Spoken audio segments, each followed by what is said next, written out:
শুকিয়ে গেছে, ড্রেজিং পর্যন্ত হয় না। ডিবিসি শুকিয়ে যাচ্ছে, ফলে জলটা চলে আসছে ফ্লাডেড হয়ে। এখনো 4 লক্ষ কিউসেক মেট্রিক টন ডিবিসি বেশি জল ধরতে পারে, কিন্তু যেহেতু বছরের পর বছর এই 10, 12, 14 বছর কোনো রকম ড্রেজিং হয়নি, ফলে অল্প বৃষ্টিতেই ওটা ফ্লাডেড হয়ে যাচ্ছে। তখন জলটা কোথায় আসছে? বাঁকুড়া, বীরভূম, বর্ধমান, হাওড়া, হুগলি। তা এগুলো দেখতে হবে না? যেখানে আমার স্কোপ আছে। তাও তো আমরা প্রায় 5.5 লাখ পুকুর কেটে এখন অনেকটা জল এই পুকুরগুলো অ্যাবজর্ব করে। অনেকটা সংখ্যক আমরা চেষ্টা করেছি সায়েন্টিফিকভাবে নেচার দিয়ে অ্যাডজাস্ট করবার, কিন্তু ডিবিসিটা তো ড্যামের জলাধারে যেখানে অনেক জল ধরতে পারে, সেটা যদি তোমরা ড্রেজিংও না করো, এবং ক্যালকাটা পোর্টটাকে শেষ করে দেওয়া হয়েছে, ড্রেজিংই করে না। সুতরাং এই কথাগুলো বলতে যাওয়া কি অপরাধ আমি জানি না। যদি বলতেই না দেবে, অপোজিশন থেকে আমি মাত্র একা গেছি, ওদের উচিত ছিল আমাকে আধ ঘন্টা অ্যালাউ করা। আর আমি এত অনুপযুক্ত লোক নই যে আমি আমার টাইম মেনটেন করব না। বক্তৃতার প্রথমে শুরুতে রাজনাথজি বলেছিলেন 5 to 7 মিনিটস, তা তুমি আমাকে 7 মিনিটসও করতে দিলে না। 7 মিনিটস করতে দিলেও আমি বাদ বাকিটা বলে দিতাম। তুমি তোমার বেলায় 20 মিনিট, তোমাদের বেলায় স্পেশাল প্যাকেজ, স্পেশাল প্রিভিলেজ, আর অন্যদের বেলায় 0। এটা তো কখনো পূর্ণ হতে পারে না। তাই আমি বয়কট করে ঠিক করেছি, বাংলার মানুষের সম্মান আমি মাথা নত করতে দিইনি। বাংলার বঞ্চনা মানছি না, মানব না। এবং অন্যান্য অপোজিশন পার্টিও যারা আছে বিভিন্ন জায়গায় সরকার চালাচ্ছে, বঞ্চিত হচ্ছে, তাদের প্রতিও আমাদের টোটাল সলিডারিটি আছে। हिंदी में मैंने बता दिया, दिल्ली में अधीर रंजन चौधरी वो कहे हैं, दीदी अधीर रंजन जी कह रहे हैं, अरे भाई मास দিয়ে কি শাক দিয়ে কি মাছ ঢাকা যায়? তুমি যদি বারবার বেল টিপছো মানে কি? আমায় স্টপ করতে বলছো তো মানে কি? হয়তো স্টপ করার সিস্টেম মানে ওইটাই। আমি বলছি আর তুমি বারবার কারো বেলা তো বেল টেপোনি, বারবার তুমি বেল টেপে বলছো স্টপ ইট। তো স্টপ ইট মানেটা কি? Can you tell me? আমি এত সিনিয়র পলিটিশিয়ান, এতবার ইলেক্টেড মেম্বার, অপোজিশনের মধ্যে একমাত্র গেছি ভয়েস রেকর্ড করতে। তোমাদের কোথায় ক্রেডিট দেওয়া উচিত ছিল? তুমি আমাকে বারবার যদি আমার বক্তব্য তুমি যদি বেল পাঠাও, বেল দিয়ে আমাকে স্টপ করতে বলো, is it not humiliation or ইনসাল্টেশন? আমি 6 মিনিটও করিনি। অপোজিশনের পক্ষ থেকে সারা দেশে মাত্র একজন। তা ডেমোক্রেসিটা গেল কোথায়? ডেমোক্রেটিক রাইটসটা কোথায় গেল? এই মানসিকতা যে দুটো কথা শুনতেও পারে না। কেউ যদি বঞ্চনার কথা বলে, তার তো বলবার একটা জায়গা হওয়া দরকার। যেখানে কেউ যায়নি, আমি সবার হয়ে বলতে চেয়েছিলাম, যতটা পেরেছি বলেছি। সবার হয়ে বলার পরে বাংলার হয়ে বলতে শুরু করেছিলাম, তো এটা ওদের ভালো লাগেনি।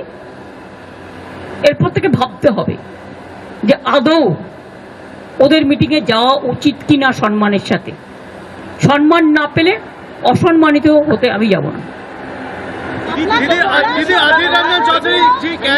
छोड़ो तो कौन है बात करते, छोड़ो।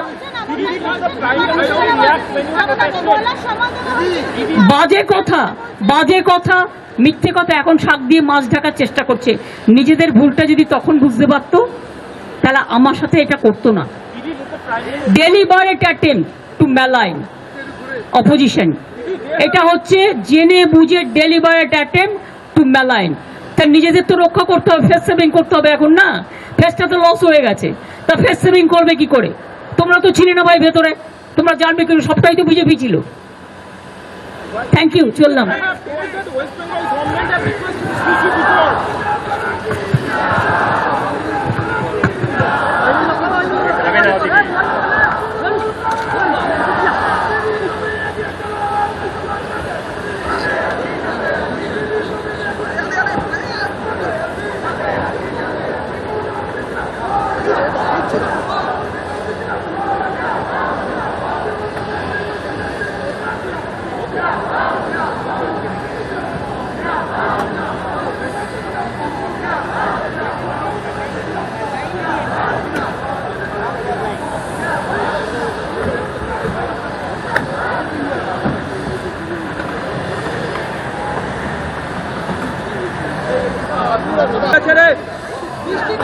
আমি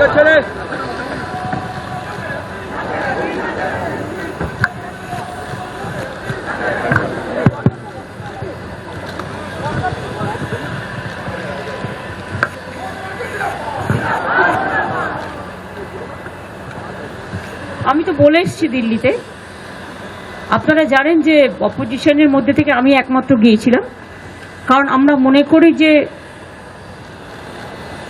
কোঅপারেটিভ ফেডারেলিজম যদি রক্ষা করতে হয় তাহলে সেন্ট্রালের সাথে স্টেটে ডেভেলপমেন্টের ব্যাপারে এবং স্টেট শেয়ারের ক্ষেত্রে সেন্ট্রাল শেয়ার স্টেট থেকে যে টাকাটা তুলে নিয়ে যায় সেন্ট্রাল, সেই টাকাটা স্টেটের শেয়ার যেন স্টেট ফেরত পায় এবং ডেভেলপমেন্টের ব্যাপারে কোনো পলিটিক্যাল রাজনৈতিক উদ্দেশ্য প্রণোদিতভাবে কাজ না করে সবার জন্য, সবার উন্নয়নের জন্য কাজ করা উচিত।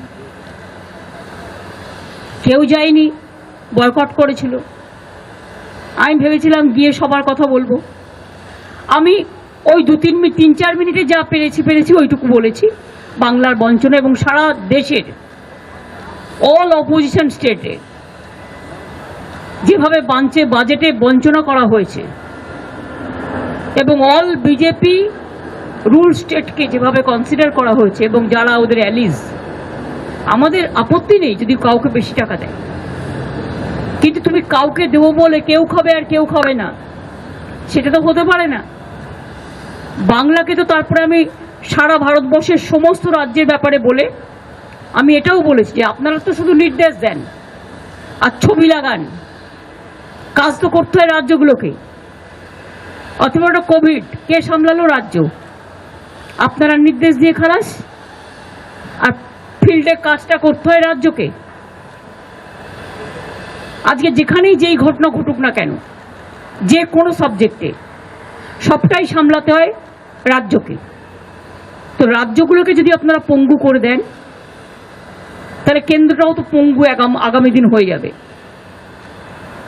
এই সিরিয়াসনেসটা বোঝা উচিত বলে আমি বাংলার বঞ্চনার কথা বলেছি, যে আমাদের 1,71,000 কোটি টাকা পেন্ডিং আছে এবং এই বছরে এই টাকাটা আরো বাড়বে।